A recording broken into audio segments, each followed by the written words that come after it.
ಅಖಿಲಾಂಡ ಕೋಟಿ ಬ್ರಹ್ಮಾಂಡ ನಾಯಕ ರಾಜಾದಿರಾಜ ಯೋಗಿರಾಜ ಪರಬ್ರಹ್ಮ ಶ್ರೀ ಸಚ್ಚಿದಾನಂದ ಸದ್ಗುರು ಸಾಯಿನಾಥ್ ಮಹಾರಾಜ್ ಕಿ ಜೈ.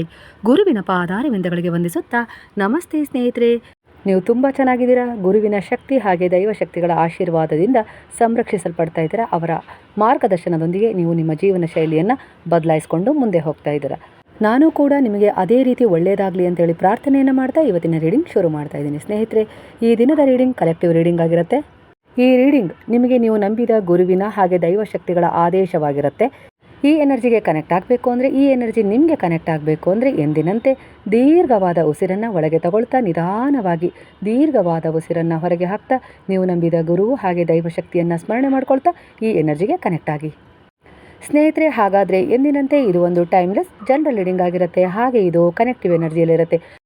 ನೀವು ಯಾವ ಎನರ್ಜಿಯ ಪ್ರಕಾರ ಈ ಎನರ್ಜಿಗೆ ಕನೆಕ್ಟ್ ಆಗ್ತಿರೋ ಅದೇ ರೀತಿ ಇದು ನಿಮ್ಮನ್ನು ಗೈಡೆನ್ಸ್ ಮಾಡುತ್ತೆ, ಹಾಗೆ ನಿಮ್ಮನ್ನು ಹೀಲ್ ಕೂಡ ಮಾಡುತ್ತೆ, ಹಾಗೆ ಸರಿಯಾದ ತೀರ್ಮಾನಗಳನ್ನು ತಗೊಳ್ಳೋಕ್ಕೆ ಸಹಾಯ ಕೂಡ ಮಾಡುತ್ತೆ. ಸ್ನೇಹಿತರೆ, ಹಾಗಾದರೆ ಮೊದಲನೇದಾಗಿ ಇಲ್ಲಿ ಯಾವ ರೀತಿಯ ಒಂದು ಮೆಸೇಜ್ ನಿಮಗೆ ಕನೆಕ್ಟ್ ಆಗ್ತದೆ ಈ ಸಮಯಕ್ಕೆ ಅನುಗುಣವಾಗಿ ಅಂದರೆ, ನೀವು ಗುರುವಿನ ಮೇಲೆ ಭರವಸೆ ಇಟ್ಟು ಬಹಳಷ್ಟು ವಿಚಾರಗಳನ್ನು ಅವರ ಪಾದಗಳಲ್ಲಿ ಈಗಾಗಲೇ ಶರಣಾಗಿಸ್ಬಿಟ್ಟಿದ್ದೀರಾ. ನಿಮ್ಮ ಜೀವನದಲ್ಲಿ ಏನೆಲ್ಲ ನಡೀತಾ ಇದೆಯೋ ಅದರ ಮೇಲೆ ನಿಮ್ಮ ಹಿಡಿತ ತಪ್ಪು ಹೋಗಿದೆ. ಅದು ನಿಮ್ಮ ಮಕ್ಕಳ ವಿಚಾರ ಆಗಿರ್ಬೋದು, ಪತಿಯ ವಿಚಾರ ಆಗಿರ್ಬೋದು, ಇಲ್ಲ ಇನ್ಯಾವುದೇ ರೀತಿ ಒಂದು ನಿಮಗೆ ಸಂಬಂಧಪಟ್ಟ ವಿಚಾರ, ಸ್ವಂತ ವಿಚಾರ.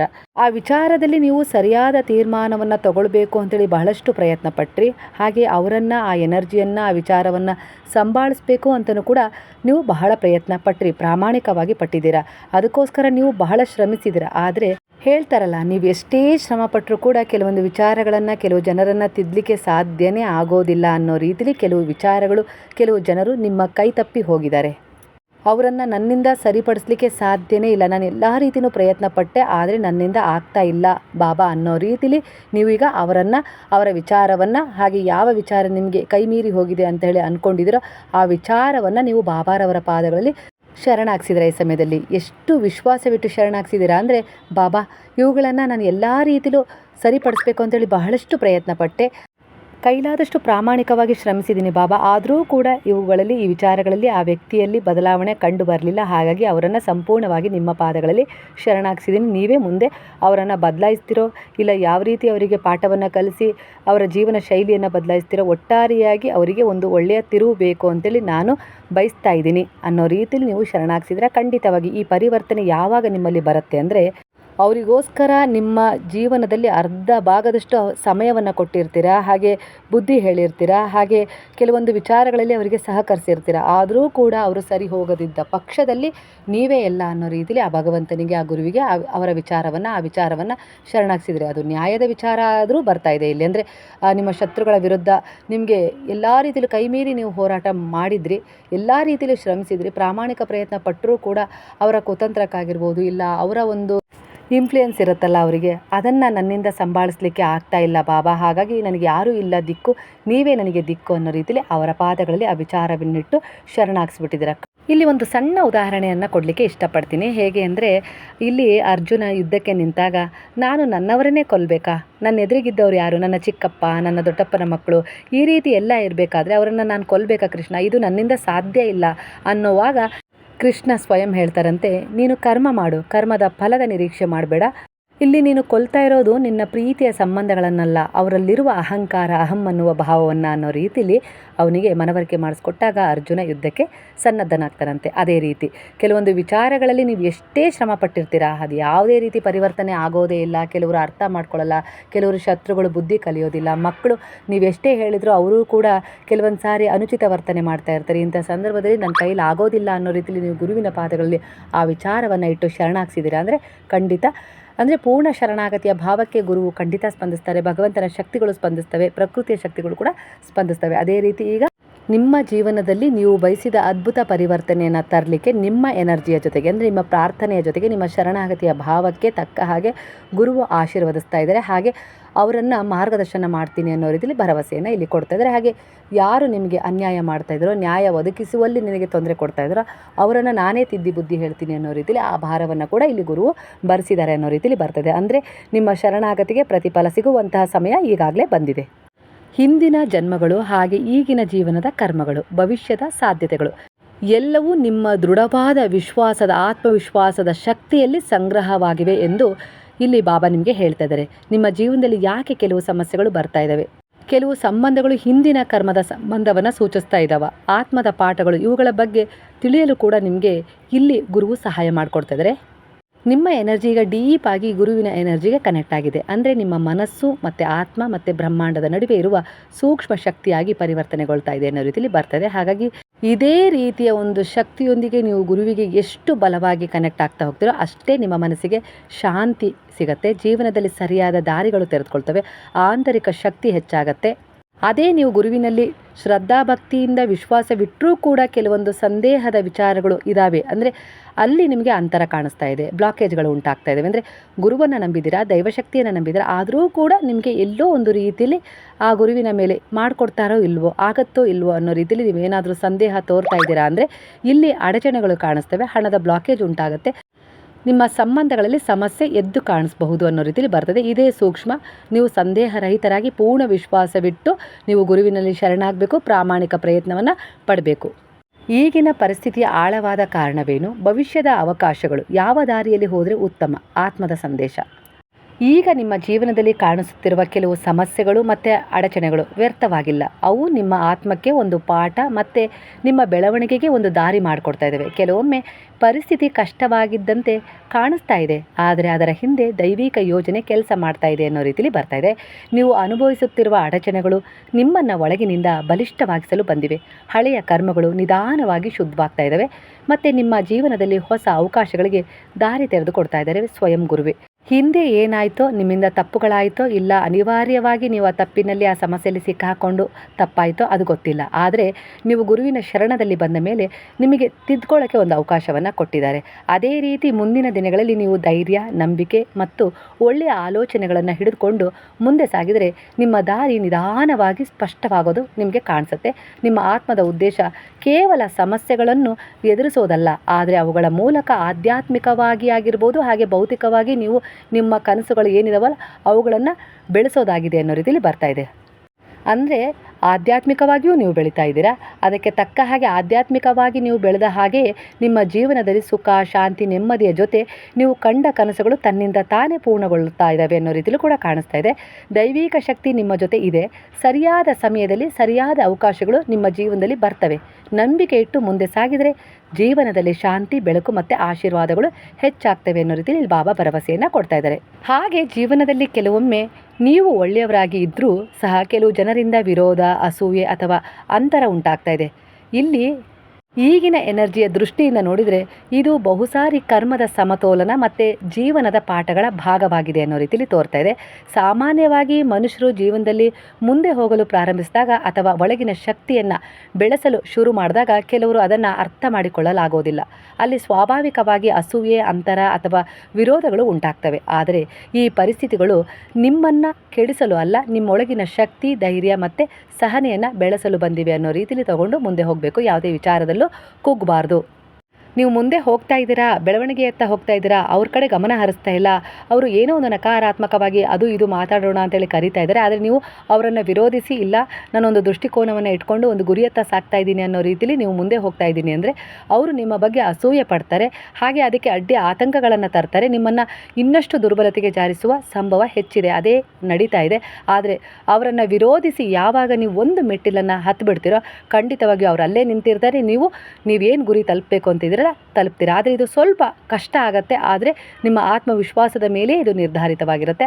ಅದರ ಆಧಾರದ ಮೇಲೆ ನೀವು ಕೆಲವು ತೀರ್ಮಾನಗಳನ್ನು ತಗೊಂಡು ಈಗ ಕೆಲವೊಂದು ಅನಿವಾರ್ಯತೆಗಳಾಗಿರ್ಬೋದು, ಕೆಲವು ಜನರ ಅಡೆತಡೆ ತರ್ತಾ ಇರ್ಬೋದು, ಇಲ್ಲ ಆಡ್ಕೊಳ್ತಾ ಇರ್ಬೋದು, ನಿನ್ನಿಂದ ಆಗಲ್ಲ ಅಂತ ಹೇಳಿ, ಇಲ್ಲ ಅಂದರೆ ಏನೋ ಒಂದು ಕುತಂತ್ರದ ಒಂದು ಸಂಚು, ಇಲ್ಲ ನಿಮ್ಮ ಎದುರಿಗಿರೋರಿಗೆ ಏನೋ ಹೇಳ್ಕೊಡೋದಾಗಿರ್ಬೋದು, ನೀವು ಅಂದ್ಕೊಂಡು ಹೋಗ್ತಾ ಇರುವ ದಾರಿಯಲ್ಲಿ ಏನಾದರೂ ಅಡೆತಡೆ ತರೋ ಕೆಲಸನೂ ಕೂಡ ಇಲ್ಲಿ ಮಾಡ್ತಾ ಇದ್ದಾರೆ. ಆದರೆ ನೀವು ಅವುಗಳನ್ನು ಮೆಟ್ಟಿ ನಿಂತು ನೀವು ಹೋಗಲೇಬೇಕು ಮುಂದೆ. ನಿಮ್ಮ ಆತ್ಮದ ಉದ್ದೇಶ ಇಲ್ಲಿ ಯಾವ ರೀತಿ ಹೇಳ್ತಾ ಇದೆ ಅಂದರೆ ನೀವು ದಯೆ, ಕರುಣೆ, ಪ್ರೇಮ, ಸೇವೆಯ ಮೂಲಕ ಮನುಷ್ಯತ್ವ, ಮಾನವೀಯತೆಯನ್ನು ತುಂಬ ಅತಿಯಾಗಿ ಹೆಚ್ಚಿರುವ ಒಂದು ಪವಿತ್ರವಾದ ಆತ್ಮವಾಗಿದೆ. ಹಾಗಾಗಿ ನಿಮ್ಮ ಆತ್ಮದ ಉದ್ದೇಶ ಒಂದು ಸಾಧನೆಗೋಸ್ಕರನೇ ಇಲ್ಲಿ ಬಂದಿದೆ. ಅದು ಆಧ್ಯಾತ್ಮಿಕ ಸಾಧನೆಯ ಮೂಲಕ ನಿಮ್ಮನ್ನು ನೀವು ಅರ್ಥ ಮಾಡಿಕೊಂಡು ನೀವು ಒಂದು ಒಳ್ಳೆಯ ಜೀವನ ಶೈಲಿಯನ್ನು ಪಡ್ಕೊಳ್ತೀರಾ. ಅದ್ರ ಜೊತೆ ನೀವು ಉತ್ತಮವಾದ ಪೀಳಿಗೆಯನ್ನು ಕೂಡ ಬಿಟ್ಟು ಹೋಗ್ತೀರಾ. ಅದ್ರ ಜೊತೆ ನಿಮ್ಮ ಜೀವನದಲ್ಲಿ ಈಗಿರುವ ಅನೇಕ ರೀತಿಯ ಹಿಂದಿನ ಜನ್ಮದ ಪ್ರಾರಬ್ಧ ಕರ್ಮಗಳನ್ನು, ಕೆಟ್ಟ ಕರ್ಮಗಳನ್ನು ಕಳ್ಕೊಳ್ಳೋಕ್ಕೆ ಇದು ಸುವರ್ಣಾವಕಾಶವಾಗಿದೆ. ಹಾಗಾಗಿ ನಿಮಗೆ ಇದು ತುಂಬ ಒಳ್ಳೆಯ ಸಮಯ ಅನ್ನೋ ರೀತಿಯಲ್ಲಿ ಬರ್ತಾ ಇದೆ. ಹಾಗಾಗಿ ನಿಮ್ಮ ಮನಸ್ಸಲ್ಲಿ ಏನು ಒಂದು ಒಳ್ಳೆಯ ಆಲೋಚನೆಗಳಿದಾವಲ್ವ ಅವುಗಳನ್ನೇ ಗಟ್ಟಿಯಾಗಿ ಹಿಡ್ಕೊಳ್ಳಿ, ಬಿಡಬೇಡಿ. ಹಾಗೆ ನೀವು ನಂಬಿದ ದೈವದ ಶಕ್ತಿಯ ಮೇಲೆ ಹಾಗೆ ಗುರುವಿನ ಮೇಲೆ ನಂಬಿಕೆ ಇಡೋದನ್ನು ಮರಿಬೇಡಿ. ನೀವು ನಿಮ್ಮ ದಾರಿಯಲ್ಲಿ ಎಷ್ಟು ಸತ್ಯ ಮತ್ತು ಧರ್ಮದಿಂದ ನಡೀತಿರೋ ಕಾಲದ ಜೊತೆ ಶತ್ರುಗಳ ಅಂತರ ಸ್ವಾಭಾವಿಕವಾಗಿಯೇ ಉಂಟಾಗತ್ತೆ, ಇಲ್ಲ ಅಂತಲ್ಲ. ಆದರೆ ನಕಾರಾತ್ಮಕ ಶಕ್ತಿ ನಿಧಾನವಾಗಿ ದೂರವಾಗೋದಂತೂ ಸತ್ಯ. ಯಾಕಂದರೆ ಎಲ್ಲಿ ಒಳ್ಳೆಯ ಶಕ್ತಿ ಇರುತ್ತೋ, ಸಕಾರಾತ್ಮಕ ಊರ್ಜೆಗಳಿರುತ್ತೋ, ಆ ನಕಾರಾತ್ಮಕ ಊರ್ಜೆಗಳಿಗೆ ಅವುಗಳನ್ನು ಸಹಿಸುವ ಶಕ್ತಿ ಇರೋದಿಲ್ಲ.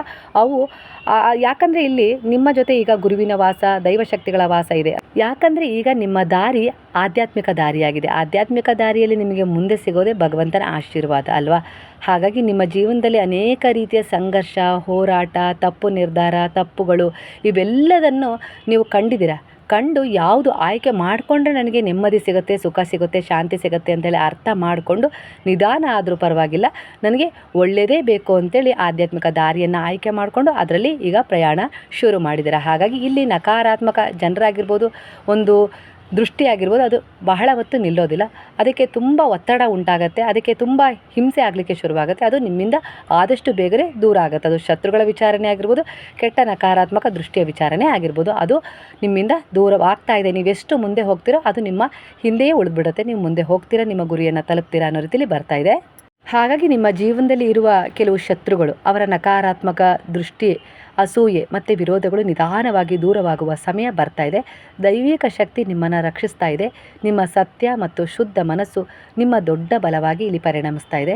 ಯಾರು ನಿಮ್ಮ ಬಗ್ಗೆ ಕೆಟ್ಟ ಆಲೋಚನೆ ಹೊಂದಿದ್ರೂ ಕೂಡ ಅಥವಾ ನಿಮ್ಮ ದಾರಿಗೆ ಅಡ್ಡಿಯಾಗಲು ಪ್ರಯತ್ನಿಸಿದರೂ ಕೂಡ ಕಾಲದ ಜೊತೆಗೆ ಅವರ ಶಕ್ತಿ ಕಡಿಮೆ ಆಗ್ತಾ ಹೋಗುತ್ತೆ ಮತ್ತು ಅವರು ನಿಮ್ಮಿಂದ ಸ್ವಾಭಾವಿಕವಾಗಿ ದೂರವಾಗ್ತಾರೆ. ನಿಮ್ಮ ಜೀವನದಲ್ಲಿ ಬೆಳಕು, ಶಾಂತಿ ಮತ್ತು ಸಕಾರಾತ್ಮಕ ಜನರು ಪ್ರವೇಶಿಸುವ ದಾರಿ ತಾನಾಗಿಯೇ ತೆರೀತಾ ಇದೆ. ಅಂದರೆ ಸೋಲ್ ಎನರ್ಜಿಗಳು ನಿಮಗೆ ಕನೆಕ್ಟ್ ಆಗ್ತವೆ, ಕೆಲವರು ನಿಮಗೆ ಸಹಾಯ ಮಾಡ್ತಾರೆ. ಹಾಗೆ ನಿಮ್ಮ ಜೀವನದಲ್ಲಿ ನಿಮಗೆ ಅನೇಕ ರೀತಿಯ ತಿರುವುಗಳಿಗೆ ದಾರಿಯನ್ನು ತೆರೆದುಕೊಡ್ತಾರೆ. ನೀವು ಭಯಪಡದೆ ನಂಬಿಕೆಯಿಂದ ನಿಮ್ಮ ದಾರಿಯಲ್ಲಿ ಮುಂದೆ ಸಾಗಿದರೆ ದೈವದ ಕೃಪೆಯಿಂದ, ಗುರುವಿನ ಮಾರ್ಗದರ್ಶನ, ರಕ್ಷಣೆಯಿಂದ ಎಲ್ಲ ಅಡಚಣೆಗಳು ಕಡಿಮೆ ಆಗ್ತವೆ.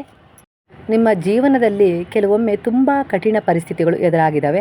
ಕೆಲವರಿಗೆ ಮನೆಯಲ್ಲೇ ಶಾಂತಿ ಇರದೇ ಇರಬಹುದು. ಗಂಡನ ಹಿಂಸೆ, ಅತ್ತೆ ಮಾವನ ಕಿರುಕುಳ, ಮಕ್ಕಳ ಬಗ್ಗೆ ಚಿಂತೆ ಅಥವಾ ಹೊರಗಿನ ಶತ್ರುಗಳಂತೆ ಕಾಣುವ ಜನರ ವರ್ತನೆ, ಮಕ್ಕಳೇ ಸ್ವಂತ ತಂದೆ ತಾಯಿಗೆ ಕೊಡುವ ಕಷ್ಟಗಳು, ಇವೆಲ್ಲವೂ ಮನಸ್ಸನ್ನು ತುಂಬ ದಣಿವಿಗೆ ತಳ್ಳಿದೆ. ಆದರೆ ಆಧ್ಯಾತ್ಮಿಕ ದೃಷ್ಟಿಯಿಂದ ನೋಡಿದರೆ ಇಂಥ ಸಂದರ್ಭಗಳು ನಿಮ್ಮ ಪೂರ್ವ ಜನ್ಮದ ಕರ್ಮವನ್ನು ಸೂಚಿಸ್ತವೆ. ನಿಮ್ಮ ಆತ್ಮಕ್ಕೆ ಸಹನೆ, ಬುದ್ಧಿ ಮತ್ತು ಒಳಗಿನ ಶಕ್ತಿ ಕಲಿಸುವ ಪಾಠಗಳಾಗಿರ್ತವೆ. ಪ್ರತಿಯೊಂದು ಕಷ್ಟವೂ ನಿಮ್ಮನ್ನು ಮುರಿಯಲು ಅಲ್ಲ, ನಿಮ್ಮೊಳಗಿನ ಶಕ್ತಿಯನ್ನು ಎಬ್ಬಿಸಲು ಬಂದಿರುತ್ತೆ. ನಿಮ್ಮನ್ನು ನೀವು ಸುಧಾರಣೆ ಮಾಡಿಕೊಳ್ಬೇಕು ಅನ್ನುವ ರೀತಿಯಲ್ಲೂ ಬಂದಿರ್ತವೆ. ಕರ್ಮ ಯಾವತ್ತಿಗೂ ಕೂಡ ಪನಿಷ್ ಮಾಡೋದಿಲ್ಲ, ಅದು ನಿಮ್ಮನ್ನು ಉತ್ತಮವಾಗಿಸಲು, ನಿಮಗೆ ಅಸಾಧಾರಣ ಶಕ್ತಿ ನೀಡಲು ಬಂದಿರುತ್ತೆ. ಕೆಲವು ಬಾರಿ ಎಲ್ಲ ವಿಷಯಕ್ಕೂ ಜಗಳ ಅಥವಾ ಪ್ರತಿಕ್ರಿಯೆ ಕೊಡೋದಕ್ಕಿಂತ ಕೆಲವೊಮ್ಮೆ ಮೌನವೇ ದೊಡ್ಡ ಶಕ್ತಿ. ಮೌನದಿಂದ ಮನಸ್ಸು ನಿಧಾನವಾಗಿ ಶಾಂತವಾಗುತ್ತೆ ಮತ್ತು ಸರಿಯಾದ ನಿರ್ಧಾರಗಳು ತನ್ನಿಂದ ತಾನೇ ತಗೊಳ್ಳೋಕ್ಕೆ ಸಹಾಯ ಮಾಡುತ್ತೆ. ಯಾವುದೇ ನಿರ್ಧಾರ ತೆಗೆದುಕೊಳ್ಳುವ ಮೊದಲು ಮನಸ್ಸನ್ನು ಶಾಂತಗೊಳಿಸಿ ಆತುರದಲ್ಲಿ ನಿರ್ಧಾರವನ್ನು ತಗೊಳ್ಬೇಡಿ. ಆತ್ಮವಿಶ್ವಾಸದಿಂದ ಯೋಚಿಸಿ ತೆಗೆದುಕೊಂಡ ನಿರ್ಧಾರ ಜೀವನವನ್ನು ಸರಿಯಾದ ದಿಕ್ಕಿಗೆ ಖಂಡಿತ ಕರ್ಕೊಂಡು ಹೋಗುತ್ತೆ. ನೀವು ಒಂಟಿಯಾಗಿಲ್ಲ, ನಿಮ್ಮೊಳಗೆ ಒಂದು ದೊಡ್ಡ ಶಕ್ತಿ ಇದೆ. ನೀವು ನಿಮ್ಮನ್ನು ಗೌರವಿಸಿ ನಿಮ್ಮೊಳಗಿನ ಧೈರ್ಯವನ್ನು ನಂಬಿದರೆ ಪರಿಸ್ಥಿತಿಗಳು ನಿಧಾನವಾಗಿ ಬದಲಾಗಲು ಆರಂಭವಾಗ್ತವೆ. ನೀವು ನಂಬಿದ ಗುರುವು ಅಷ್ಟು ಸುಲಭಕ್ಕೆ ನಿಮ್ಮನ್ನು ಕೈ ಬಿಡೋದಿಲ್ಲ. ಯಾಕಂದರೆ ಇದು ಈ ಜನ್ಮದ ಬಂಧ ಅಲ್ಲ, ಜನ್ಮ ಜನ್ಮಗಳ ಬಂಧ ಅನ್ನೋ ರೀತಿಯಲ್ಲಿ ಕಾಣಿಸ್ತಾ ಇದೆ. ಹಾಗಾಗಿ ನೀವು ನಂಬಿದ ದೇವರುಗಳ ಶಕ್ತಿಯನ್ನು ನೀವು ಇನ್ನೂ ಪಾಸಿಟಿವ್ ಮಾಡ್ಕೊಳ್ಳೋಕ್ಕೆ ಇಲ್ಲಿ ಗುರುವು ನಿಮಗೆ ಸಹಾಯ ಮಾಡ್ತಾ ಇದ್ದಾರೆ. ಇದರಿಂದ ನಿಮ್ಮ ಮನಸ್ಸಿಗೆ ಒಂದು ಆಧಾರ, ಅಂದರೆ ಒಂದು ಬಲ ಸಿಕ್ಕಿದೆ.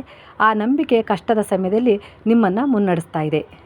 ಸರಿಯಾದ ಜನರ ಸಹಾಯದಿಂದ ನಿಮ್ಮ ಕೆಲಸದಲ್ಲಿ ಬೆಳವಣಿಗೆ ಸಾಧ್ಯ ಅಂತ ಹೇಳಿ ಬರ್ತದೆ. ಹೊಸದನ್ನು ಕಲಿಯುವ ಅವಕಾಶಗಳು ಕೂಡ ಕಂಡು ಬರ್ತವೆ. ಸಹನೆ ಮತ್ತು ಶ್ರಮ ಮುಂದಿನ ಯಶಸ್ಸಿಗೆ ದಾರಿ ಮಾಡಿಕೊಡ್ತದೆ. ಇದಕ್ಕೆ ಗುರುವು ಎಲ್ಲ ರೀತಿಯಲ್ಲೂ ಸಹಾಯ ಮಾಡ್ತಾ ಇದ್ದಾರೆ. ನೀವು ಮಾಡುತ್ತಿರುವ ಕೆಲಸವನ್ನು ಶ್ರದ್ಧೆಯಿಂದ ಮುಂದುವರಿಸಿ. ನಿಮ್ಮ ಪರಿಶ್ರಮವನ್ನು ಇತರರು ಗಮನಿಸ್ತಾ ಇದ್ದಾರೆ. ಸಹೋದ್ಯೋಗಿಗಳು ಅಥವಾ ಮಾರ್ಗದರ್ಶಕರ ಸಹಾಯದಿಂದ ನಿಮ್ಮ ಕೆಲಸದಲ್ಲಿ ಬೆಳವಣಿಗೆ ಸಾಧ್ಯ. ಹೊಸ ಕೌಶಲ್ಯಗಳನ್ನು ಕಲಿಯುವುದು ಮುಂದಿನ ಯಶಸ್ಸಿಗೆ ದಾರಿ ಮಾಡುತ್ತೆ. ಅಂದರೆ ಈಗ ಒಂದು ಕೆಲಸ ಮಾಡ್ತಾ ಇದ್ದೀರಾ ಅಂದರೆ ಅದ್ರ ಜೊತೆಗೆ ಇನ್ನೊಂದು ಕೆಲಸವನ್ನು, ಅಂದರೆ ಏನಾದರೂ ಕಲಿಯೋದನ್ನು ಅಭ್ಯಾಸ ಮಾಡ್ಕೊಳ್ಳಿ ಅನ್ನೋ ರೀತಿಯಲ್ಲಿ ಬರ್ತದೆ. ಸಂಬಂಧಗಳಲ್ಲಿ ಅರ್ಥ ಮಾಡಿಕೊಳ್ಳೋದು, ಅಂದರೆ ಸಹಕಾರ ಮುಖ್ಯ ಅಂತ ಹೇಳ್ತಾ ಇದೆ. ಇಬ್ಬರು ಒಬ್ಬರನ್ನೊಬ್ಬರು ಗೌರವಿಸಿ ಒಟ್ಟಾಗಿ ಪ್ರಯತ್ನ ಮಾಡಿದರೆ ಸಂಬಂಧ ಹೆಚ್ಚು ಬಲವಾಗುತ್ತೆ. ನಿಧಾನವಾಗಿ ವಿಶ್ವಾಸ ಮತ್ತು ಪ್ರೀತಿ ಹೆಚ್ಚಾಗತ್ತೆ. ಒಮ್ಮೆಲೆ ದೊಡ್ಡ ಫಲ ಬೇಕು ಅಂತೇಳಿ ಬಯಸೋದಕ್ಕಿಂತ ಸಣ್ಣ ಸಣ್ಣ ಪ್ರಯತ್ನಗಳು ಮುಂದೆ ದೊಡ್ಡ ಯಶಸ್ಸಿಗೆ ಕಾರಣವಾಗ್ತವೆ ಅನ್ನೋ ರೀತಿಯಲ್ಲಿ ನಂಬಿಕೆ ಇಟ್ಟು ಶುರು ಮಾಡಿ. ಧೈರ್ಯವೇ ನಿಮ್ಮ ಬೆಳವಣಿಗೆಗೆ ಮೂಲ ಕಾರಣವಾಗುತ್ತೆ ಅನ್ನೋ ರೀತಿಯಲ್ಲಿ ಬರ್ತದೆ. ನಿಮ್ಮ ಪರಿಶ್ರಮ ವ್ಯರ್ಥ ಆಗೋದಿಲ್ಲ. ಸರಿಯಾದ ಜನರು ಮತ್ತು ಸರಿಯಾದ ಅವಕಾಶಗಳು ನಿಮ್ಮ ಜೀವನದಲ್ಲಿ ಸೇರ್ತಾ ಇದ್ದಾವೆ. ದೈವಿಕ ಶಕ್ತಿ ನಿಮ್ಮ ಕೆಲಸ, ಸಂಬಂಧ ಮತ್ತು ಬೆಳವಣಿಗೆಯನ್ನು ಆಶೀರ್ವದಿಸಿ ನಿಮ್ಮ ಜೀವನವನ್ನು ಸ್ಥಿರತೆ ಮತ್ತು ಯಶಸ್ಸಿನತ್ತ ಕರೆದೊಯ್ತಾ ಇದೆ.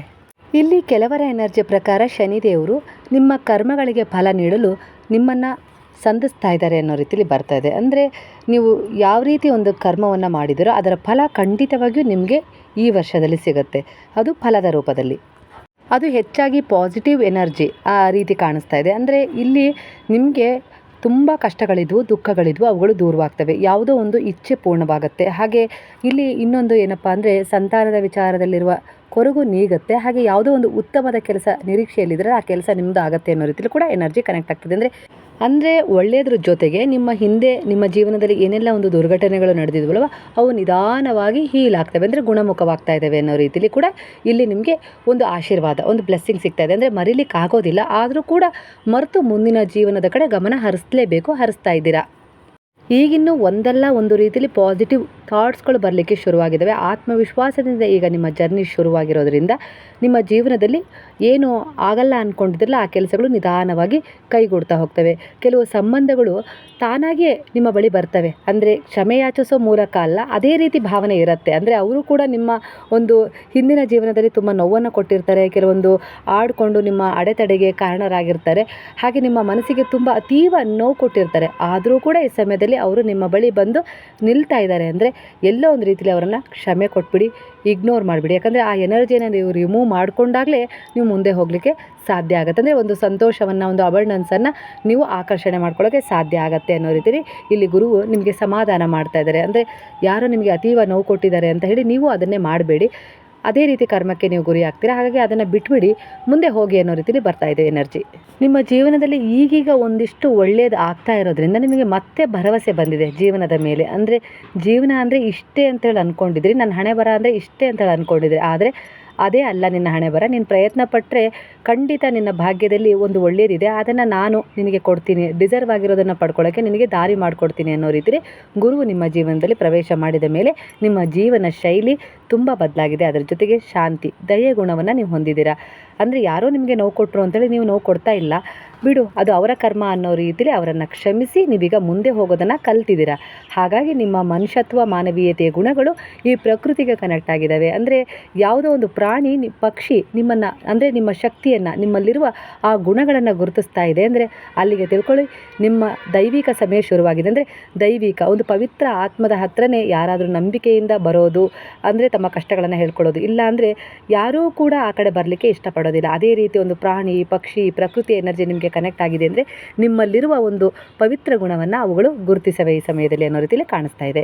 ಇದಕ್ಕೆ ಅನುಗುಣವಾಗಿ ಪ್ರಕೃತಿಯಿಂದ ಕೆಲವು ಸನ್ನೆಗಳು ಅಂದರೆ ನಿಮಗೆ ಕಾಣಿಸ್ತಾ ಇರ್ತವೆ. ಅಂದರೆ ಯಾವ ರೀತಿ ಅಂದರೆ ಒಂದು ನವಿಲುಗರಿ ಸಿಗೋದಾಗಿರ್ಬೋದು, ಒಂದು ಪಕ್ಷಿಯ ಪುಕ್ಕ ನಿಮ್ಮ ಬಳಿ ಬರೋದಾಗಿರ್ಬೋದು, ಯಾವುದೋ ಒಂದು ಪ್ರಾಣಿ ಆಹಾರ ಕೊಡ್ತೀರಾ ಅನ್ನೋ ನಂಬಿಕೆಯಿಂದ ನಿಮ್ಮ ಮನೆ ಬಳಿ ಬರೋದಾಗಿರ್ಬೋದು. ಅದು ಹಸು ಆಗಿರ್ಬೋದು, ನಾಯಿ ಆಗಿರ್ಬೋದು, ಗುಬ್ಬಿಗಳಾಗಿರ್ಬೋದು. ಹಾಗೆ 111 ನಂಬರ್ ಎಲ್ಲೇ ಹೋದರೂ ಗಾಡಿ ಪ್ಲೇಟ್ ಮೇಲಾಗಿರ್ಬೋದು, ಇಲ್ಲ ನೀವು ಎಲ್ಲೇ ನೋಡಬೇಕು ಅಂದಾಗಲೂ ನಿಮಗೆ ಇಷ್ಟವಾದ ಒಂದು ಸಂಖ್ಯೆ ಪದೇ ಪದೇ ಕಾಣಿಸೋದಾಗಿರ್ಬೋದು. ಇಲ್ಲ ಅನಿರೀಕ್ಷಿತವಾಗಿ ನೀವು ಆ ಸಂಖ್ಯೆ ಇಷ್ಟಪಡೋದಿಲ್ಲ, ಆ ಸಂಖ್ಯೆ ಕೂಡ ನಿಮಗೆ ಪದೇ ಪದೇ, ಅದು 77 ಆಗಿರ್ಬೋದು, ಇಲ್ಲ 888 ಆಗಿರ್ಬೋದು, ಈ ರೀತಿ ಸಂಖ್ಯೆಗಳು ನಿಮಗೆ ಕನೆಕ್ಟ್ ಆಗ್ತಾ ಇದ್ದಾವೆ ಅಂದರೆ ಅವು ಯಾವುದೋ ಒಂದು ರೀತಿಯ ದೈವಿಕ ಸೂಚನೆಗಳು. ಬ್ರಹ್ಮಾಂಡದಿಂದ ನಿಮಗೋಸ್ಕರ ಒಂದು ಸಂದೇಶ ಬರ್ತಾ ಇದೆ, ಎಲ್ಲ ಒಳ್ಳೆಯದಾಗುತ್ತೆ, ನೀನು ಹೋಗ್ತಾ ಇರೋ ದಾರಿ ಸರಿ ಇದೆ, ಮುಂದೆ ಹೋಗು ಅನ್ನೋ ರೀತಿಲಿ ಬ್ಲೆಸ್ಸಿಂಗ್ ಮಾಡ್ತಾ ಇದ್ದೇವೆ ಅನ್ನೋ ರೀತಿಲಿ ಕನೆಕ್ಟ್ ಆಗಿರುತ್ತೆ. ಆ ಎನರ್ಜಿಗೆ ಕನೆಕ್ಟ್ ಆಗಿ ಆ ರೀತಿ ನಿಮಗೆ ಪದೇ ಪದೇ ಏನಾದರೂ ಒಂದು ವಸ್ತು, ಒಂದು ವಿಚಾರ ಕನೆಕ್ಟ್ ಆಗ್ತಾ ಇದೆ ಅಂದರೆ ಆ ಸಮಯದಲ್ಲಿ ನಿಮ್ಮ ಇಚ್ಛೆ ಏನಿದೆಯೋ ಅದನ್ನು ಮ್ಯಾನಿಫೆಸ್ಟ್ ಮಾಡಿ ಭಗವಂತನಿಗೆ ಕೃತಜ್ಞತೆಯನ್ನು ಸಲ್ಲಿಸೋದನ್ನು ಮರಿಬೇಡಿ. ಒಳ್ಳೆಯದು ಕ್ಷಣ ಕ್ಷಣಕ್ಕೂ ನಿಮ್ಮನ್ನು ಹುಡುಕಿ ಬರ್ತಾನೆ ಇರುತ್ತೆ. ನೀವು ಅಂದ್ಕೊಳ್ತಾ ಇದ್ದೀರಾ ನೆಗೆಟಿವ್ ವಿಚಾರಗಳು ಮಾತ್ರ ನನ್ನನ್ನು ಸುತ್ತುವರೆದಿದ್ದಾವೆ ಅಂತೇಳಿ. ಇಲ್ಲ, ಅದರ ಮಧ್ಯೆ ಒಳ್ಳೆಯದು ಕೂಡ ಕನೆಕ್ಟ್ ಆಗಿರ್ತದೆ. ಆದರೆ ನೀವು ನಕಾರಾತ್ಮಕವಾಗಿ ಪದೇ ಪದೇ ಯೋಚಿಸ್ತಾ ಇರೋದ್ರಿಂದ ನಿಮಗೆ ಸಕಾರಾತ್ಮಕ ಸೂಚನೆಗಳನ್ನು ಗುರುತಿಸೋದು ಸ್ವಲ್ಪ ಕಷ್ಟ ಆಗ್ಬೋದು ಅಷ್ಟೇ. ಯಾರೋ ನೀವು ಮುಂದೆ ಹೋಗೋದನ್ನು ತಡೀತಾ ಇದ್ದಾರೆ. ಹಾಗೆ ಕೆಲವೊಂದು ವಿಚಾರಗಳಲ್ಲಿ ತಪ್ಪು ಅಂತೇಳಿ ನಿಮಗೆ ಗೊತ್ತಿದೆ. ಯಾರು ನಿಮಗೆ ಹಾನಿ ಉಂಟು ಮಾಡ್ತಾರೆ, ಕೆಲವೊಂದು ವಿಚಾರಗಳು ನಿಮಗೆ ತಿಳಿತಾ ಇದ್ದರೂ ಕೂಡ ನೀವು ಅವುಗಳನ್ನು ಒಪ್ಕೊಳ್ಳೋ ಅವಶ್ಯಕತೆ ಇಲ್ಲ. ಎಷ್ಟೇ ಅನಿವಾರ್ಯವಾಗಿದ್ದರೂ ಕೂಡ ಆ ವಿಚಾರಗಳನ್ನು ನೀವು ಎದುರಿಸಬೇಕು. ಯಾಕಂದರೆ ಇಲ್ಲಿ ಗುರು ಹೇಳ್ತಾ ಇದ್ದಾರೆ, ನೀನೇನು ಅಸಮರ್ಥನಲ್ಲ, ನಿನಗೂ ಕೂಡ ಒಳ್ಳೆಯದು ಯಾವುದು, ಕೆಟ್ಟದ್ದು ಯಾವುದು, ಯಾವ ತೀರ್ಮಾನ ತಗೊಳ್ಬೇಕು, ಹೇಗೆ ಮುಂದುವರಿಬೇಕು, ಯಾವುದನ್ನು ಹೇಗೆ ಸಂಭಾಳಿಸ್ಬೇಕು ಅನ್ನೋದು ನಿನಗೆ ಗೊತ್ತಿದೆ. ಯಾಕಂದರೆ ನಿನ್ನಲ್ಲಿ ನನ್ನದೇ ಆದ ಅಂಶ ಇದೆ ಅಂದರೆ ಖಂಡಿತ ನೀನೂ ಕೂಡ ಒಬ್ಬ ಬುದ್ಧಿವಂತ, ಸಮರ್ಥ, ಹಾಗೆ ಯಾವುದು ಒಳ್ಳೆಯದು ಯಾವುದು ಕೆಟ್ಟದು ಅನ್ನೋದ್ರ ಬಗ್ಗೆ ಒಳ್ಳೆಯದು ಕೆಟ್ಟದನ್ನು ಗುರುತಿಸುವ ಕ್ಷಮತೆ ನಿನ್ನಲ್ಲೂ ಇದೆ. ಹಾಗಾಗಿ ಬೇರೆಯವರ ಮೇಲೆ ಅವಲಂಬನೆ ಆಗಬೇಡ, ಅಂದರೆ ಭರವಸೆ ಇಟ್ಟು ಕೆಲವು ತಪ್ಪು ನಿರ್ಧಾರಗಳನ್ನು ಒಪ್ಕೊಳ್ಬೇಡ ಅನ್ನೋ ರೀತಿಲಿ ಬಾಬಾ ಹೇಳ್ತಾ ಇದ್ದಾರೆ. ಸರಿಯಾದ ನಿರ್ಧಾರಗಳನ್ನು ತಗೊಳ್ಳಿ. ಏನೇ ಸಮಸ್ಯೆ ಎದುರಾಗುತ್ತೆ ಅನ್ನೋ ರೀತಿಲಿ ಭಯ ಪಡೋದಕ್ಕಿಂತ ಆ ಸಮಸ್ಯೆಗಳನ್ನು ಎದುರಿಸಿ. ಆಗ ಕೆಲವರು ನಿಮ್ಮ ಜೀವನದಲ್ಲಿ ಇರ್ತಾರೆ, ಕೆಲವರು ನಿಮ್ಮ ಜೀವನದಿಂದ ಹೊರ ಹೋಗ್ತಾರೆ. ಹಾಗೆ ಏನಾಗಬೇಕು ಇರುತ್ತಲ್ಲ ಅದು ನಡೆದೇ ತೀರುತ್ತೆ. ಅದನ್ನು ಎಲ್ಲಿವರೆಗೂ ತಡೆ ಹಿಡಿತೀರೋ ಅಲ್ಲಿವರೆಗೂ ನೀವು ಯಾವಾಗಲೂ ಒತ್ತಡದಲ್ಲೇ ಇರ್ತೀರಾ. ಹಾಗೆ ಆ ಎನರ್ಜಿಯಿಂದ ಹೊರಗೆ ಬರೋಕ್ಕೆ ಸಾಧ್ಯನೂ ಆಗೋದಿಲ್ಲ. ಅವರ ದೌರ್ಜನ್ಯ, ಅವರ ಒಂದು ಕೆಟ್ಟ ವರ್ತನೆಯನ್ನು ಸಹಿಸ್ಕೊಂಡೇ ಇರಬೇಕಾಗತ್ತೆ. ಹಾಗಾಗಿ ನೀವು ಆ ಸಮಯ, ಸಂದರ್ಭ, ಪರಿಸ್ಥಿತಿಗಳನ್ನು ಎದುರಿಸಲೇಬೇಕು. ಆಗಲೇ ನಿಮ್ಮೊಳಗಿರುವ ಧೈರ್ಯ, ಆತ್ಮವಿಶ್ವಾಸ, ನಿಮ್ಮೊಳಗೂ ನಿಮ್ಮದೇ ಆದ ಒಂದು ಕಲೆ ಇರುತ್ತಲ್ಲ ಅದು ಖಂಡಿತವಾಗಿಯೂ ಹೊರಹೊಮ್ಮಿಸ್ಕೊಳ್ಳೋಕ್ಕೆ ಸಾಧ್ಯ ಆಗುತ್ತೆ. ಎಲ್ಲಿಯವರೆಗೂ ನೀವು ಇನ್ನೊಬ್ಬರ ಒಂದು ಅಂಡರಲ್ಲಿ ಇರ್ತೀರೋ ಅಲ್ಲಿವರೆಗೂ ನಿಮ್ಮ ಬೆಳವಣಿಗೆ ಅಸಾಧ್ಯ ಅನ್ನೋ ರೀತಿಯಲ್ಲಿ ಬರ್ತದೆ. ನಿಮ್ಮದೇ ಆದ ಒಂದು ಸ್ಥಾನಮಾನ, ಗೌರವವನ್ನು ನೀವು ತಕ್ಕ ಮಟ್ಟಿಗೆ ಸ್ವಾಭಿಮಾನವನ್ನು ಇಟ್ಕೊಳ್ಬೇಕು. ಅಂಥ ಸಂಬಂಧದಲ್ಲೇ ನೀವು ಇರಬೇಕು ಅನ್ನೋ ರೀತಿಯಲ್ಲಿ ಬರ್ತಾಯಿದೆ. ಇಲ್ಲಾಂದರೆ ಜೀವನ ನಿಮಗೆ ಜಿಗುಪ್ಸೆ ತರಿಸ್ಬಿಡತ್ತೆ. ಹಾಗಾಗಿ ನಿಮ್ಮನ್ನು ನೀವು ಗೌರವಿಸಿ ಮೊದಲು ಪ್ರೀತಿಸೋದನ್ನು ಅಭ್ಯಾಸ ಮಾಡ್ಕೊಳ್ಳಿ. ನಿಮ್ಮನ್ನು ಬೈಕೊಳ್ಳೋದು, ನಿಮ್ಮ ಒಂದು ಜೀವನ ಶೈಲಿಯನ್ನು, ನನ್ನ ಜೀವನ ಇಷ್ಟೇ ಆಯಿತು ಅನ್ನೋ ರೀತಿಲಿ ಅದನ್ನು ನೀವು ಯಾವುದೇ ಕಾರಣಕ್ಕೂ ಜಡ್ಜ್ ಮಾಡಬಾರ್ದು. ಇದು ಅಂದರೆ ನಿಮ್ಮನ್ನು ನೀವು ಪ್ರೀತಿಸಿ ಗೌರವಿಸ್ಕೊಳ್ಳೋದು ಎಲ್ಲ ಸಮಯದಲ್ಲೂ ಅಷ್ಟು ಸುಲಭದ ಮಾತು ಅಲ್ಲದೇ ಇರ್ಬೋದು. ಆದರೆ ಎಲ್ಲ ಸಾರಿ ಎಮೋಷನ್ಸ್ ಇಂಬ್ಯಾಲೆನ್ಸ್ ಆಗ್ತಾ ಹೋಗ್ತದೆ. ಹೇಗೆ ಅಂದರೆ ಪ್ರಕೃತಿ ನೋಡಿ ನಮಗೆ ಸಾಕಷ್ಟು ಉದಾಹರಣೆ ಕೂಡ ಕೊಡುತ್ತೆ ಅದು ಜೀವನದ ಬಗ್ಗೆ. ಅಂದರೆ ಕೆಲವೊಂದು ಸೀಸನಲ್ಲಿ ಅದು ತನ್ನ ಎಲೆಗಳನ್ನು ಉದುರಿಸುತ್ತೆ, ಮತ್ತೆ ಚಿಗುರಿಸುತ್ತೆ. ಹಾಗೆ ಕೆಲವಿಷ್ಟು ವ್ಯಕ್ತಿಗಳು ನಿಮ್ಮ ಜೀವನದಲ್ಲಿ ಕೆಲವು ಪಾಠಗಳನ್ನು ಕಲಿಸ್ಲಿಕ್ಕೆ ಬರ್ತಾರೆ.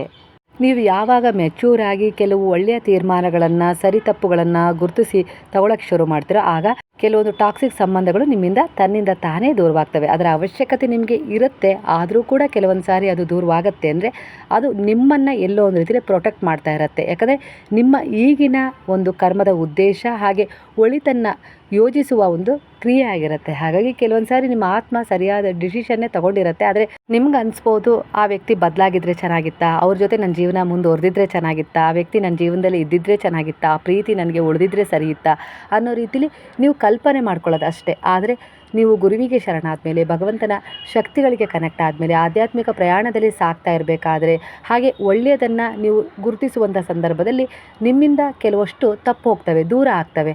ಅದಕ್ಕೆ ನೀವು ಚಿಂತಿಸೋದಕ್ಕಿಂತ ನೀವು ಮುಂದೆ ಹೋಗಬೇಕು. ಜೀವನ ಹಲವು ಏರಿಳಿತಗಳನ್ನು ಕೊಡ್ತಾನೆ ಹೋಗುತ್ತೆ ಜೀವನ ಪೂರ್ತಿ. ಅದು ಪಾಠ, ಕೆಲವೊಂದು ಸಾರಿ ಅದು ಕರ್ಮ, ಕೆಲವೊಂದು ಸಾರಿ ಅದು ನಿಮ್ಮ ಆತ್ಮದ ಉದ್ದೇಶದ ಆಯ್ಕೆ ಕೂಡ ಆಗಿರುತ್ತೆ. ಹಾಗಾಗಿ ಇಲ್ಲಿ ಯಾರನ್ನೂ ಯಾವುದನ್ನು ಜಡ್ಜ್ ಮಾಡ್ಕೊಳ್ತಾ ಕೂತ್ಕೊಳ್ಬಾರ್ದು. ಅದಕ್ಕೆ ಸಮಯನೇ ಕೊಡಬಾರ್ದು. ಮುಂದೆ ಹೋಗ್ತಾನೆ ಇರಬೇಕು. ಹರಿಯುವ ನೀರು ತನ್ನ ಜೊತೆ ಕಸ ಕಡ್ಡಿ ಎಲ್ಲ ತೊಗೊಂಡು ಹೋಗುತ್ತೆ ಮುಂದೆ. ಈ ಕಸ ಕಡ್ಡಿಗಳೆಲ್ಲ ಇದಾವಪ್ಪ ಅನ್ನೋ ರೀತಿಯಲ್ಲಿ ಅದು ದುರ್ಬಲತೆ ಜಾರಿ ನಿಂತುಬಿಟ್ರೆ ಜೀವನದಲ್ಲಿ ಅದು ನಿಂತ ನೀರಾಗ್ಬಿಡುತ್ತೆ. ಆಗ ಅದು ಹರಿಯುವ ನೀರು ಅಂತೇಳಿ ಅನಿಸ್ಕೊಳ್ಳೋದಿಲ್ಲ. ಅದೇ ಥರ ಜೀವನ ನಿಲ್ಲಬಾರ್ದು. ಹಾಗಾಗಿ ಈ ಸಮಯಕ್ಕೆ ಸರಿಯಾಗಿ ನಿಮ್ಮ ಮನಸ್ಸಲ್ಲಿ ಯಾವ ತೀರ್ಮಾನಗಳನ್ನು ನಿಮ್ಮ ಆತ್ಮಸಾಕ್ಷಿಯ ಮೂಲಕ ನೀವು ತಗೊಳ್ತೀರೋ, ಅದು ಗೈಡ್ ಮಾಡುತ್ತೋ ಅದು ಸರಿಯಾಗೇ ಇರುತ್ತೆ. ಅದರ ಆಧಾರದ ಮೇಲೆ ಮುಂದೆ ಹೋಗಿ ಅನ್ನೋ ರೀತಿಲಿ ಇಲ್ಲಿ ಎನರ್ಜಿ ಕಾಣಿಸ್ತಾ ಇದೆ. ಗುರುವು ನಿಮಗೆ ಎಲ್ಲ ರೀತಿಯಲ್ಲೂ ಇಲ್ಲಿ ಸಹಾಯ ಮಾಡ್ತಿದ್ದಾರೆ. ಹಾಗೆ ನಿಮ್ಮ ಜೀವನದಲ್ಲಿ ನಿಮ್ಮ ನಂಬಿಕೆಯಾಗಿ, ನಿಮ್ಮ ಭರವಸೆಯಾಗಿ, ಮುಂದಿನ ಜೀವನದ ಒಂದು ಉತ್ಸಾಹವಾಗಿ ಬಂದಿರುವ ಒಂದು ಮಗು ದೇವರ ವಿಶೇಷ ಕೃಪೆಯ ಸಂಕೇತ ಅನ್ನೋ ರೀತಿಯಲ್ಲಿ ಕಾಣಿಸ್ತಾ ಇದೆ. ಈ ಮಗುವಿನ ಪವಿತ್ರ ಆತ್ಮದ ಪ್ರಭಾವದಿಂದ ನಿಮ್ಮ ಜೀವನದಲ್ಲಿರುವ ಶತ್ರುಗಳ ನಕಾರಾತ್ಮಕ ಶಕ್ತಿಗಳು ನಿಧಾನವಾಗಿ ದೂರವಾಗ್ತವೆ. ಭಯಪಡಬೇಡಿ. ನಿಮ್ಮ ಜೀವನದಲ್ಲಿ ನೀವು ದುರ್ಬಲರಲ್ಲ. ನೀವು ಅಸಾಧ್ಯವೆಂದು ತೋರುವುದನ್ನು ಕೂಡ ಸಾಧಿಸುವ ಶಕ್ತಿಯನ್ನು ಹೊಂದಿರುವ ಪವಿತ್ರ ಆತ್ಮವಾಗಿದ್ದೀರಾ ಅನ್ನೋ ರೀತಿಯಲ್ಲಿ ಗುರುವಿನಿಂದ ಒಂದು ಬ್ಲೆಸ್ಸಿಂಗ್ ಸಿಗ್ತದೆ. ನಿಮ್ಮ ಹೃದಯದಲ್ಲಿ ಇರುವ ನಂಬಿಕೆ ಮತ್ತು ಪ್ರಾರ್ಥನೆಗಳು ಯಾವುದೂ ಕೂಡ ವ್ಯರ್ಥ ಆಗೋದಿಲ್ಲ. ದೇವರು ನಿಮ್ಮ ಜೀವನಕ್ಕೆ ಆ ಮಗುವಿನ ಮೂಲಕ ಆಶೀರ್ವಾದ, ಶಾಂತಿ ಮತ್ತು ರಕ್ಷಣೆಯನ್ನು ತರ್ತಾ ಇದ್ದಾರೆ. ನಿಮ್ಮ ಮಾರ್ಗದಲ್ಲಿ ಎಷ್ಟೇ ಅಡಚಣೆಗಳು ಬಂದರೂ ಸಾಯಿಯ ಕೃಪೆಯಿಂದ ನೀವು ಅವನ್ನೆಲ್ಲ ಜಯಿಸ್ತೀರಾ. ನಿಮ್ಮ ಆತ್ಮ ಶುದ್ಧವಾಗಿದೆ, ನಿಮ್ಮ ಮನಸ್ಸಿನ ಸತ್ಯತೆ ದೇವರಿಗೆ ಪ್ರಿಯವಾಗಿದೆ. ಆದ್ದರಿಂದ ನಿಮ್ಮ ಜೀವನದಲ್ಲಿ ನಡೆಯುವ ಎಲ್ಲವೂ ಅಂತಿಮವಾಗಿ ನಿಮ್ಮ ಒಳ್ಳೆಯದಕ್ಕೆ ಆಗಿರುತ್ತೆ ಅನ್ನೋ ರೀತಿಯಲ್ಲಿ ಬಾಬಾ ನಿಮಗೆ ಇಲ್ಲಿ ಮತ್ತೊಂದು ಹಾರೈಕೆಯನ್ನು ಹಾರಿಸ್ತಾ ಇದ್ದಾರೆ. ಭಯಪಡಬೇಡ, ನಾನು ನಿನ್ನ ಜೊತೆ ಇದ್ದೇನೆ. ನಿನ್ನ ಮನೆ, ನಿನ್ನ ಮಗು ಮತ್ತು ನಿನ್ನ ಭವಿಷ್ಯ ನನ್ನ ರಕ್ಷಣೆಯಲ್ಲಿ ಇದೆ. ಧೈರ್ಯದಿಂದ ಮುಂದೆ ಸಾಗು. ನಿನ್ನ ಜೀವನದಲ್ಲಿ ಶಾಂತಿ, ಸಮೃದ್ಧಿ ಮತ್ತು ಸಂತೋಷ ಬೆಳಗ್ತಾ ಇದೆ ಅನ್ನೋ ರೀತಿಯಲ್ಲಿ ಬಾಬಾ ಭರವಸೆ ಕೊಡ್ತಾ ಇದ್ದಾರೆ. ಇದು ನಿಮ್ಮ ಗರ್ಭದಲ್ಲಿರುವ ಮಗುವಿಗೂ ಆಗಿರ್ಬೋದು. ಹಾಗೆ ನೀವು ಒಂದು ಮಗುವನ್ನು ಎಲ್ಲೋ ದೂರದಲ್ಲಿ ಬಿಟ್ಟು ನೀವು ಬೇರೆ ಕಡೆ ಕೆಲಸ ಮಾಡ್ತಾ ಇರುವ ಸಂದಿಗ್ಧ ಸ್ಥಿತಿಯಲ್ಲೂ ಕೂಡ ಆ ತಾಯಿಯ ಮನಸ್ಸು ಆ ಮಗುವಿನ ಬಗ್ಗೆ ಏನು ಹವಣಿಸ್ತಾ ಇದೆಯಲ್ಲ, ಅದಕ್ಕೆ ಭರವಸೆಯ ರೂಪದಲ್ಲೂ ಕೂಡ ಇಲ್ಲಿ ಭರವಸೆ ನಿಮಗೆ ಬಾಬಾ ಈ ಸಮಯದಲ್ಲಿ ಕೊಡ್ತಾ ಇರ್ಬೋದು. ಇಲ್ಲ ನಿಮ್ಮ ಮಗು ನಿಮ್ಮಿಂದ ದೂರವಾಗಿರ್ಬೋದು. ನಿಮಗೆ ಸಂಬಂಧಪಟ್ಟ ಮಗು ಬೇರೆ ಯಾರದ್ದೋ ಕೈಯಲ್ಲಿದೆ. ಆ ಮಗುವನ್ನು ಬಿಟ್ಟು ಇರಲಿಕ್ಕೆ ನಿಮಗೆ ಸಾಧ್ಯ ಆಗ್ತಾ ಇಲ್ಲ. ಹಾಗಾಗಿ ಆ ಮಗುವಿನ ಪ್ರೀತಿಗಾಗಿ ಹಂಬಲಿಸ್ತಾ ಇದ್ದೀರಿ. ಯಾಕಂದರೆ ಅದು ನಿಮ್ಮ ಮಗನ ಇಲ್ಲ ನಿಮ್ಮ ಮಗಳ ಒಂದು ಕೊನೆಯ ಒಂದು ಭರವಸೆಯ ಸಂಕೇತವಾಗಿತ್ತು. ಹಾಗಾಗಿ ನಿಮಗೆ ಆ ಮಗುವಿನ ಬಗ್ಗೆ ಅತೀವ ಅಟ್ಯಾಚ್ಮೆಂಟ್ ಇದೆ ಅನ್ನೋ ರೀತಿಯಲ್ಲಿ ಕಾಣಿಸ್ತಾ ಇದೆ. ನಿಮ್ಮ ಜನ್ಮ ಒಂದು ಪವಿತ್ರವಾದ ಉದ್ದೇಶವನ್ನು ಇಟ್ಕೊಂಡೇ ಆಗಿದೆ. ಧೈರ್ಯ, ನಿಮ್ಮ ಸತ್ಯತೆ ಮತ್ತು ನಿಮ್ಮ ಭಕ್ತಿ ಇವೆಲ್ಲವೂ ನಿಮ್ಮನ್ನು ಮಾರ್ಗದರ್ಶನ ಮಾಡ್ತಾ ಇದ್ದಾವೆ. ನಿಮ್ಮ ಜೀವನದಲ್ಲಿ ಯಾರೆಲ್ಲ ನಿಮ್ಮ ಶತ್ರುಗಳು ನಿಮ್ಮನ್ನು ತುಂಬ ಕಾಡಿಸಿದ್ರೋ, ನೋವು ಕೊಟ್ಟಿದ್ರೋ, ಇಲ್ಲ ಒಂದು ನೆಗೆಟಿವ್ ಎನರ್ಜಿಯನ್ನು ಅಂದರೆ ಅದರ ಪ್ರಭಾವವನ್ನು ನಿಮ್ಮ ಮೇಲೆ ಬೀರಿದ್ರೋ, ಆ ಶತ್ರುಗಳು ತಮ್ಮ ಕರ್ಮದ ಫಲವನ್ನು ಪಡೆದು ಈಗ ದೂರವಾಗುವ ಸಮಯ ಬಂದಿದೆ ಅನ್ನೋ ರೀತಿಯಲ್ಲಿ ಬಾಬಾ ಹೇಳ್ತಾ ಇದ್ದಾರೆ. ಯಾಕಂದರೆ ನಿಮ್ಮ ಮನೆ ಮತ್ತು ನಿಮ್ಮ ಮಗುವಿನ ಮೇಲೆ ನಿಮ್ಮ ಮೇಲೆ ಸಾಯಿಯ ಕರುಣೆ ಸದಾ ಕಾವಲಾಗಿ ನಿಂತಿದೆ. ಇಲ್ಲಿ ಬಾಬಾ ಹೇಳ್ತಾ ಇದ್ದಾರೆ, ಭಯ ಪಡಬೇಡ ಕಂದ, ನಿನ್ನ ರಕ್ಷಣೆಯನ್ನು ಸ್ವಯಂ ನಾನು ಮಾಡ್ತಾ ಇದ್ದೀನಿ. ನಿನ್ನ ಕಣ್ಣೀರನ್ನು ನಾನು ನೋಡಿದ್ದೇನೆ, ನಿನ್ನ ಪ್ರಾರ್ಥನೆಯನ್ನೂ ನಾನು ಕೇಳಿದ್ದೇನೆ. ಈಗ ನಿನ್ನ ಜೀವನದಲ್ಲಿ ಜಯದ ಸಮಯ ಬರ್ತಾ ಇದೆ. ನಿನ್ನ ಮನೆ ಮೇಲೆ ವಿಜಯದ ಬಾವುಟ ಹಾರುತ್ತದೆ. ಶತ್ರುಗಳು ದೂರವಾಗ್ತಾರೆ. ಶಾಂತಿ ಮತ್ತು ಸಮೃದ್ಧಿ ನಿನ್ನ ಜೀವನವನ್ನು ತುಂಬುತ್ತೆ. ನಿನ್ನ ಶತ್ರುಗಳ ಮನೆಯಲ್ಲಿ ನಿನ್ನ ಬಗ್ಗೆಯೇ ಚರ್ಚೆ ನಡೀತಾ ಇದೆ. ಅದರ ಗಮನ ನಾನು ಇಟ್ಟಿದ್ದೇನೆ. ಅವರ ಮೇಲೆ ನನ್ನ ದೃಷ್ಟಿ ಇದೆ. ನೀನು ಯಾವುದಕ್ಕೂ ಚಿಂತಿಸಬೇಡ. ಧೈರ್ಯವಾಗಿ ಪ್ರಾಮಾಣಿಕ ಪ್ರಯತ್ನ ಮಾಡ್ತಾ ಮುಂದೆ ಸಾಗು. ನಿನ್ನ ರಕ್ಷಣೆ ಮಾಡುತ್ತಿರುವುದು ಸ್ವಯಂ ನಿನ್ನ ಸಾಯಿ ಎಂಬುದನ್ನು ಮರೆಯಬೇಡ ಅನ್ನೋ ರೀತಿಯಲ್ಲಿ ಭರವಸೆಯನ್ನು ಕೂಡ ಈ ಸಮಯದಲ್ಲಿ ನಿಮಗೆ ಕೊಡ್ತಾ ಇದ್ದಾರೆ. ಶತ್ರುಗಳು ನಿಮ್ಮ ಬಗ್ಗೆ ಮಾತನಾಡಿದರೂ ಅದರಿಂದ ಅವರಿಗೆ ನಿಮ್ಮ ಶಕ್ತಿ ಅರಿವು ಬರುತ್ತೆ. ಅವರು ನಿಮ್ಮ ಬಗ್ಗೆ ಮಾತನಾಡ್ತಾ ಇದ್ದಾರೆ, ಮಾತುಕತೆ ನಡೀತಾ ಇದೆ. ಆದರೆ ಅದು ನಿಮ್ಮ ಪತನಕ್ಕಾಗಿ ಅಲ್ಲ. ದೇವರ ಕೃಪೆಯಿಂದ ಸತ್ಯ ಮತ್ತು ನ್ಯಾಯ ನಿಮ್ಮ ಕಡೆ ನಿಂತಿದೆ. ಶತ್ರುಗಳು ನಿಮ್ಮ ಶಕ್ತಿಯನ್ನು ನೋಡಿ ಒಳೊಳಗೆ ಹೆದರುತ್ತಾರೆ. ಅವರು ನಿಮ್ಮ ಬಗ್ಗೆ ಮಾತನಾಡುತ್ತಾ ಇದ್ದರೂ ದೇವರು ನಿಮ್ಮ ಜೀವನದಲ್ಲಿ ಹೊಸ ಒಳ್ಳೆಯ ಸಂಬಂಧಗಳು, ಸಹಾಯ ಮತ್ತು ಬೆಂಬಲವನ್ನು ತರ್ತಾ ಇದ್ದಾರೆ. ಅದರ ಬಗ್ಗೆ ನಿಮ್ಮ ದೃಷ್ಟಿ ಗಮನ ಇರಲಿ ಅನ್ನೋ ರೀತಿಯಲ್ಲಿ ಬಾಬಾ ಹೇಳ್ತಾ ಇದ್ದಾರೆ.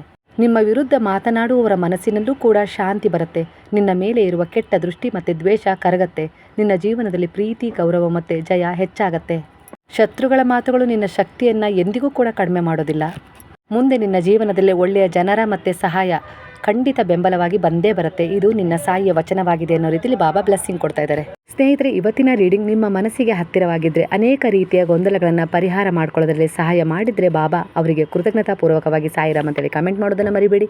ಹಾಗಾದರೆ ಎಲ್ಲರೂ ಸೇರಿ ಹೇಳೋಣ, ಹರೇ ರಾಮ ರಾಮ ರಾಮ ಹರೇ ಹರೇ, ಹರೇ ಕೃಷ್ಣ ಕೃಷ್ಣ ಕೃಷ್ಣ ಹರೇ ಹರೇ, ಹರೇ ಸಾಯಿ ಸಾಯಿ ಸಾಯಿ ಹರೇ ಹರೇ, ಹರೇ ಬಾಬಾ ಹರೇ ಹರೇ, ಹರೇ ದತ್ತ ದತ್ತ ದತ್ತ ಹರೇ ಹರೇ.